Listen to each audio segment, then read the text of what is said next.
I was today years old when I realized that the Bible gives us a great example of what we've heard called destiny swapping. So in 1 Kings chapter 3, there's a story about two women who were living together with no men, and they both had a baby. And so in the middle of the night, one woman rolls over and lays on her baby and unfortunately unalives her baby. And so the other woman, her baby's still alive. So instead of accepting the consequences for her actions and mourning the loss of her child, she decides to swap babies with the other woman to trick the other woman into thinking that her baby is actually unalive versus the truth. And so when the other woman wakes, she goes, to feed her baby per usual, and she realizes something's off with her baby. So then she takes an extra look, her discernment kicking in. She takes an extra look and she notices, wait a second, this is not my baby. And hold up, this baby is not alive. And so that's when she realized something's wrong here. And then she noticed that the other woman obviously had the alive baby. And so what she did, instead of fighting this woman for her baby back, she went to King Solomon, who was king at the time. And when I thought about this, it's like very symbolic of like God. So she went to King Solomon for justice. She came to him and just spoke the truth. She told him what happened. And the other lady was like, that's not true. This is my baby and that is her baby. And so in Solomon's wisdom, he asked both women, all right, well, how about we just split the baby in half? And you get one half, you get the other half. He knew what he was asking and why he was asking that.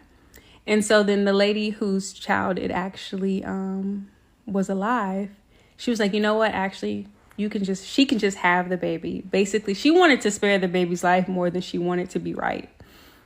And so the other lady was like, let's split them in half and neither one of us will have a baby. Lesson here, that the woman that lost her baby, one thing I noticed with that is she was struggling to sit in that grief alone. She wanted someone else to experience that grief with her, which is why she swapped out the babies and was comfortable with them both losing their baby, because she had lost her baby and did not want to witness someone else with what she had lost. The other lesson here is, instead of sitting in the consequences of her actions and healing and growing and taking accountability, she chose to be sneaky and swap the babies in the middle of the night so that someone else could carry her grief and her loss and her consequences, and she didn't have to.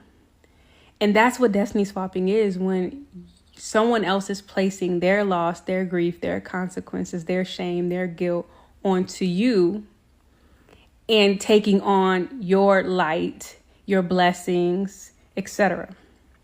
And so the wisest thing that the woman with the alive baby did was take it directly to God, aka when she took it to Solomon, because God sees all things. God is the keeper and giver of wisdom. And so in God's wisdom, he was able to discern the truth, because he sees the heart.